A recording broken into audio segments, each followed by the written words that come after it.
pay him off. You just give him a little bribe money and go. I gotta go, Mom.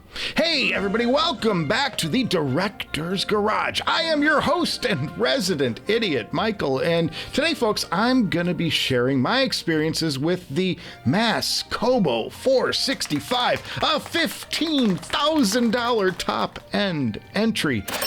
But is it an amp that if I had the money, which I clearly don't, would it be the amp to end all amps? Well, turns out that's a question more complicated than Tom Cruise's relationship with Scientology. But that's what we're playing for today, and I have to thank viewer Samir for lending me his prized possession to check out in the garage. This thing is special, for sure, but just how special is it?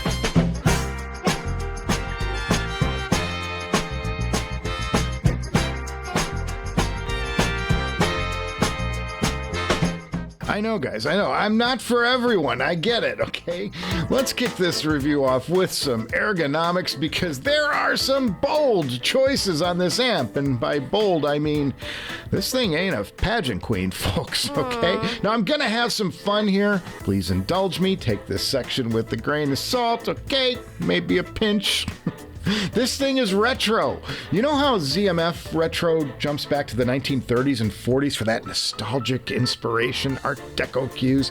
Well, this amp feels like it's pulling its inspiration from Stranger Things, ripped from the 1980s, and I think it falls a bit short. There are some stranger choices here for sure. I don't get that tactile desire to push buttons and tweak knobs and flip the switches. Everything here is proportionally sized for the Lollipop Guild. Tiny. Does anybody watch The Wizard of Oz anymore? Anyway, the buttons, they remind me of old Ampex and Sony videotape machines from my TV days back when I had hair. There's a ridiculous amount of play in these things, too. They jiggle and wiggle more than Megan Thee Stallion, and they feel like they might break off if you treat them like an ATM machine that won't give you your card back. All right, maybe too much. Yet not something you would expect out of an amp this expensive. Everything should feel solid and of the highest quality, or at least have the durability of a basic Sony PlayStation gamepad, you know? And now I can forgive the small button size, but the volume pot for me feels like an unforced error. This thing screams, supersize me! And there's plenty of room for it, too. That's the funny thing. But it's saved by one of the finest actions I've ever felt on a volume pot since my KGS SHV. Yeah, this thing turns super smooth with a bit of resistance, too. It feels great. But the funny thing is, if the knob were larger, that resistance would be just perfect, you know? But if the front panel feels somewhat compromised so far, the worst is yet to come. The power switch, guys, we got to talk about this. It looks and feels like it was nicked from a Hamilton Beach coffee maker. It's flimsy, it's plastic, it's cheap, and it gives a wimpy little snap when most amps in this class provide a ka-chunk when you turn them on, and this is no ka-chunk. The other curious thing is they chose a rocker switch where everything else on the front panel is push button. Why go this route? Stranger, right? All right, it disrupts the entire aesthetic. It's like drawing a mustache on the Mona Lisa. It looks entirely out of place. But now we got to talk about some good things and give this thing a couple of flowers. Now, the size of the Mass Kobo 465, this thing went on slim fast. It's only around like 15 or 20 pounds. It's impressively light, and the size is much smaller in person than in the photos. Just like Snapchat. Hey. Okay, yeah, this Mass Kobo really dropped the mass. One other note, this thing could double as a plutonium reactor, folks. It runs as hot as the Enlium-23R. You could cook an egg on this thing, though I won't try that here. Pass the bacon.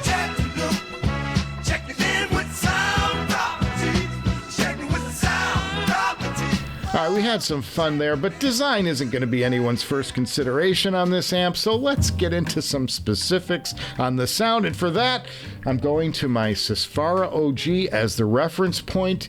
Keep in mind, I'm going to talk about other headphone pairings later on in this review.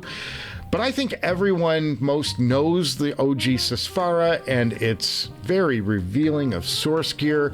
And let me say up front, the Kobo 465 is a top-tier product. From the very moment that music flows from this thing, you're instantly aware that you're hearing something very, very special.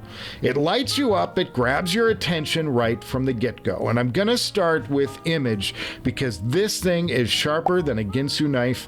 The image is the most precise I've ever heard. Maybe save the HE1 from Sennheiser, but that costs more than a Beamer, so But if you have two instruments playing from the same location, say a guitar and a keyboard, where other amps will locate them from basically the same point in space, on the Kobo, they somehow have very distinct locations. I'm going to give you an example. I was listening to something else, the Cannonball Adderley Classic Blue Note recording, so amazing. And Cannonball's sax and Miles's horn were locked in at 10 o'clock normally. But I perceived even a bit of nuanced separation in their location on this amp. Like the sax was like at 9:48 and the trumpet was like at 10:03, or maybe it was the other way around, or maybe I was just late for work, I don't know. But that's a distinction that I've never before heard on this track. So the first thing you notice is how locked in every single element of the mix is. It's breathtaking and captivating, razor sharp, crystal clear with a ton of detail. Acoustic guitars and fancy sitars, stupid songs like this can leave you scarred. The devil is in the detail. The 465 delivers the most detail I've personally experienced from any amplifier. I listen to reverb and the decay on reverb when I'm checking out detail. And if it's beautiful and smooth and goes off into oblivion, then I know I've got a super fast amp with a lot of detail. And if it kind of stair steps away as it falls off and it kind of ends sooner, then I know the amp isn't as fast. There's not as good much detail coming through. And this amp has a decay that's smoother than a slip and slide coated with baby oil. This thing is precision and nuance and fast. That's the order of the day here, folks. Guys like Monet and Renoir, they'd be out of work with this amp. None of that impressionistic stuff. This thing gives you the precision of the realists, that tack, sharpness. Those other guys need not apply here. There are times when this amp sounds damn near electrostatic. Yeah, it's that good. Soundstage appears before my ears. Now, Soundstage is the first area where I wouldn't say the amp is bad, but I've had wider experiences with some of the other gear I've tested in this tier, like the Ray Samuels B21 Raider and the Zale HM1. Of course, that Zale also does that cool stereo effect, and I think that that's a mode that this amp would benefit from. The Stage sounds like it's playing things a bit too up close and personal, kind of like the guy in the subway who hasn't showered in a week. Now, the Zale, it can send echoes off into Narnia. This amp feels like there's some kind of invisible force keeping it from extending into those outer reaches. It's not a deal breaker, but it's certainly something you'd want to pay attention to before dropping 15 grand on this thing. It's dynamic, yeah, it's dynamic. Now, another area where I think this amp maybe falls a bit short is in dynamics. Now, as I mentioned, this amp is wicked fast with the detail, but they don't give you the punch or the slam that you get maybe with some of the other amps that I've heard with this here Fara, namely the Enlium 23R, the Bakun 13R, and certainly the Ray Samuels B21 Raider. And looking at the boards inside, from photos, folks, I'm not going to go snooping around inside Samir's amp, okay? That would be rude. But looking inside at the boards, they don't have those massive capacitors that I think gave amps like the Enlium and the B21 all that reserve power to unload when the circuit called for it. The result, you get consistency and speed down low, but no fireworks. And for $15,000, I'd like some fireworks, please. This makes the amp a phenomenal pairing for something like jazz and classical, but if you like the boom boom boom, you may be a little bit disappointed with the Fara. Gain staging.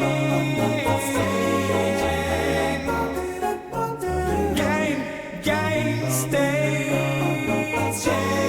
Yeah, that's one of my favorite songs, guys. Okay, gain staging on this amp is critical, and you need to pay attention or you could get yourself into a pretty noisy situation. What do I mean? Well, on the Fara with the amp in high gain and the DAC on 6 volts, I can hear noise with nothing playing and the volume knob turned up a bit.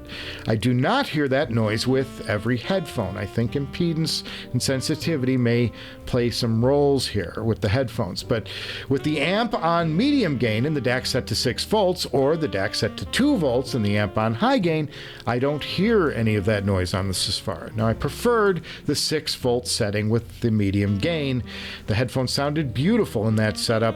But a 2 volt DAC setting with high gain made the Fara sound maybe a little more livelier. It's kind of fun to play around with. Is power an issue on the Kobo? Kind of, guys, kind of. We're only talking about 3.5 watts per side, which is a lot for mere mortal amps, but at 15 grand, 5 or 6 watts would be my desired entry point. I mean, if you're paying for a Ferrari, you want a 12-cylinder engine under the hood, right? 3.5 watts is a little under where headphones like the Tungsten like to perform. So you need to do a little bit of makeup on that input voltage or be prepared to run the amp in high gain, again, where it's not the quietest circuit depending on the headphone. Taking note, the high gain output of this amp gives the signal a 30 decibel boost. It's the highest gain of any amp I've ever auditioned, and for reference, the high gain mode on the Ray Samuels amp is 21 dBs. Let's talk about tonality. In the Kobo, it sounds rich to me. It's a rich sonic amp, but that's vague AF. So let me try to explain. This amp reminds me of the Zale HM1, but it pushes past some of the HM1's neutrality.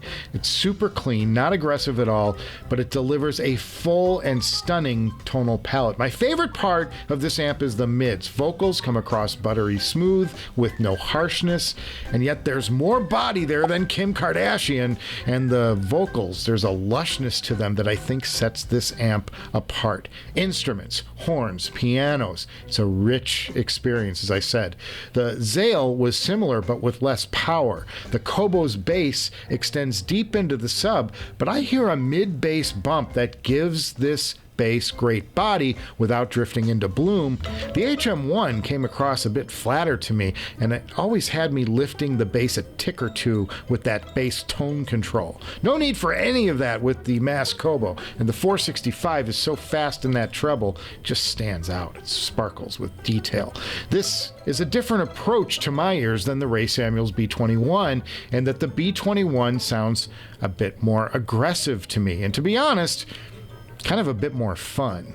To me, the Kobo delivers more of a serene painting than a bunch of surprises.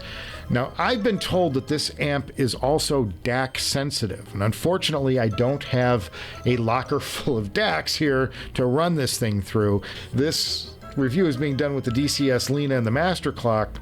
Can't help that much. Now, back on topic, the B21 can be more stunning and offer me more thrills, whereas the Kobo is more composed and refined. They are different approaches. Let's get into some pairings. I'm going to start with the Fara OG. We've been checking it out, and I think that the Fara is a very good match for this 465, though it's not the best I've heard. I thought the B21 Raider was a better amp for this headphone. It delivered more power, it was quieter under high gain, and it threw this headphone into slam. That said, the Kobo brings out the most detail I've ever heard from a Fara, and it's got a more precise image. It sounds nearly electrostatic in its presentation, but the stage isn't quite as wise. So there are trade-offs. Yes, there are trade-offs with a $15,000 amplifier. Imagine that. Now, the Abyss 1266TC positively lit up with this amp. It was a full-on sensory overload that would have made Steven Spielberg ask for a redo on that beach scene from Saving Private Ryan. The bass went impossibly low into the sub. The stage stretched out much further than the Fara experience. Razor-sharp detail, thunderous toms, and again, that mid-bass so full without any bloat. This was a top-tier experience, probably the best I've ever heard from the Abyss 1266. It was total consciousness, and my favorite pairing with the Mass Kobo. Yeah, maybe getting a little punch drunk around here right now. Okay, let's talk about the Atrium Open. Stellar tonality, killer image. A bit more heft down low because of this dynamic driver. Excellent detail here too, though. The stage, though, is a little bit narrower. This isn't the widest headphone to begin with, and I've heard it go wider with other amps. But the Atrium is probably my favorite headphone in my entire inventory right now. I love the spectacle of some of the other headphones, you know, that do crazy things, but this is my best all-rounder. It does so much so well, and it could care less about the quality of the source you're feeding it. Bass, man, a biocellulose driver might be the best bass delivery material for moving fast, slammy bass. And yes, if you were concerned about the lack of slam with the Fara, there is no worries on the Atrium. The 465 goes thumpy thump thump, boomy boom boom. The Mass Kobo will rock your world on the Atrium Open. This thing is an excellent pairing. Let's talk about my dual personality, yin and yang, Modhouse Tungsten here. Now, this is the hardest headphone I have to drive by far, but to get good loudness on these things, you gotta be feeding 6 volts out of the DAC, you gotta have the amp set to high gain, you gotta have the volume up to 11, nearly halfway, folks. And I'd note that I don't hear any of the self-noise from that amp with these settings maxed the way they are, at least not what I hear on the Fara, but there's enough power barely to push the 465. You get the feeling, though, that the 465 is on its tiptoes with this headphone. You got to stage your gain very carefully. That said, the sound is sublime, and there's more bass here than on the Fara comparatively, and the mids sound a little bit more recessed on this headphone, treble a little bit muted comparatively. Yeah, being a bit of a bass head, the Mass Kobo is a ton of fun with this tungsten, even if it does fall a little bit short of slam. This was the most fun pairing I tested, I think, and I actually preferred the tungsten over this OG Fara in direct comparison. The ridiculous part of this whole equation is that the tungsten's appeal is that it gives you a Fara-like sound for about $2,000, and here I am throwing a $15,000 amp in the chain. Yeah, it's all a bit crazy when you come down to it. Let's talk about the Caldera Open back for a second. I thought that it brought more detail to the party than the Atrium, and even a bit more than the Tungsten too. And it had more precision and control, but the sound was a little more formal than the Tungsten and the Atrium partiers. It's a nice refined sound, and for jazz, the Caldera would rank high for me, but for the harder stuff, good old rock and roll, I was drawn more to the Tungsten and the Atrium. I found this interesting because I tend to think of the Atrium as more of a tube headphone, and the Caldera is usually my solid state choice. But I was more sold on the Atrium with the Mass Kobo.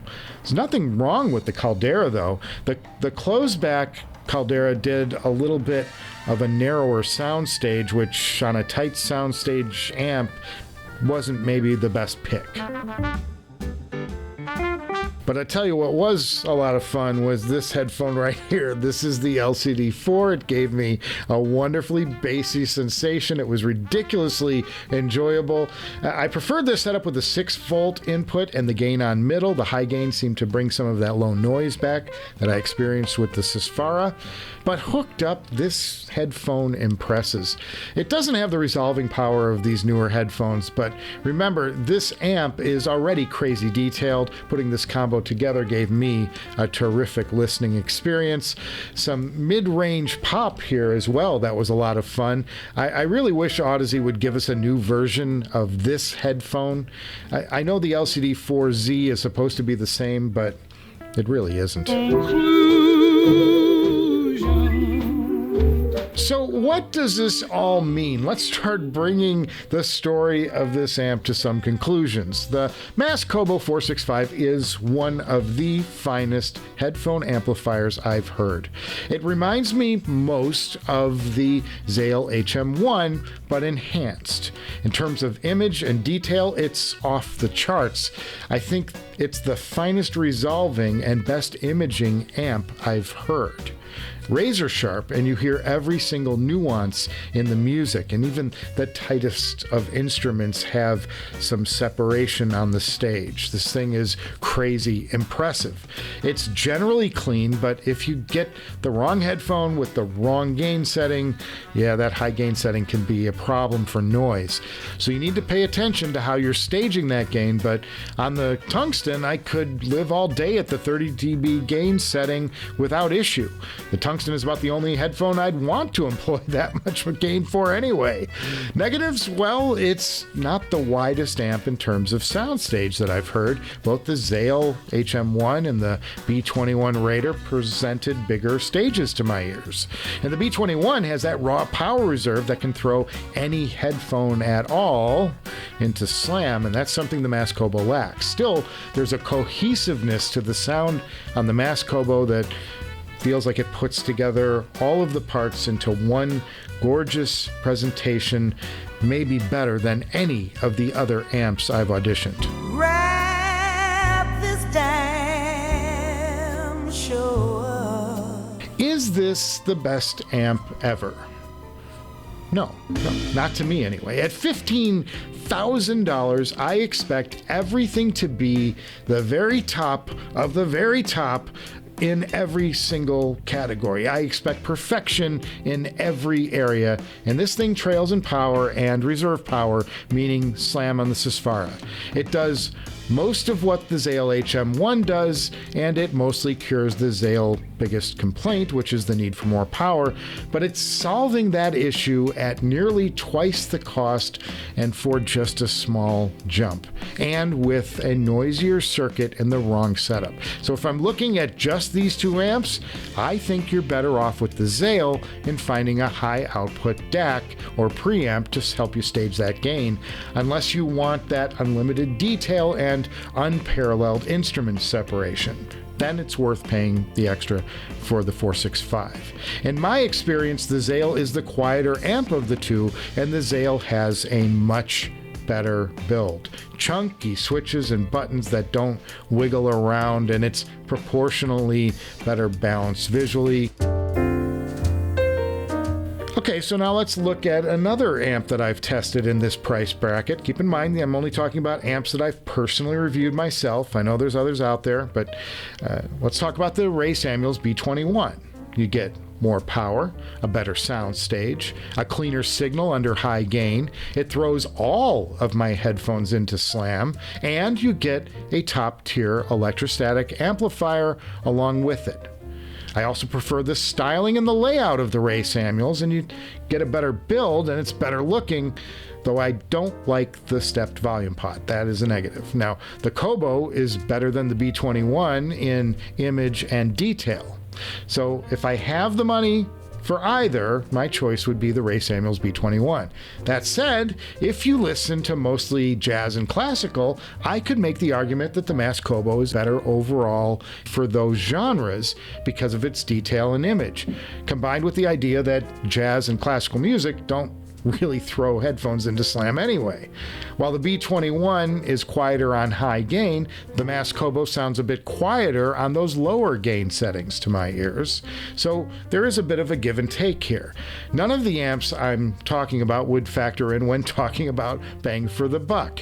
If you want the sweet spot, for me, it's probably the Ferrum stack, the Burson Audio stuff, or at the high end, probably the Hollow May stuff. $3,000 to $5,000, I think, is what most folks should expect to pay for a great amplifier. Diminishing returns is a thing. But don't take my word for it. Get out there and hear this stuff for yourself. And man, what a ride I've had with this Mass Kobo. It's phenomenal by anyone's metric. If you've got one, it's easy to see why it's the product everyone most talks about when it comes to top-tier amplification. Yes, there are some things that I would like to see improved on this $15,000 amp. I can't even say it without hyperventilating. But if you prize detail and image above all else, there's nothing better I've heard. And I gotta thank viewer Samir for this unbelievable opportunity. It's guys like him that make this hobby so damn rich. And a shout out to Ryan Deitz for hooking all this up. Guys, if you haven't heard the Modhouse Tungsten, Ryan has made one of the best headphones on the planet at an irresistible price. Now next up, I have a new product about to land, and it may disrupt the headphone world at the under $1,000 price point. So make sure you like, and subscribe to the Director's Garage. give this episode a thumbs up if you enjoyed our deep dive into the Mass Kobo 465. I still can't believe I got to spend time with that thing. It's amazing. Or you could do the other thing because, you know, it's me, guys. I can't say I blame you either way, but I'll see you before you know it. People, can you show me the way to the direct garage? It ain't too far, no it isn't, no it isn't. But I've been searching and searching away.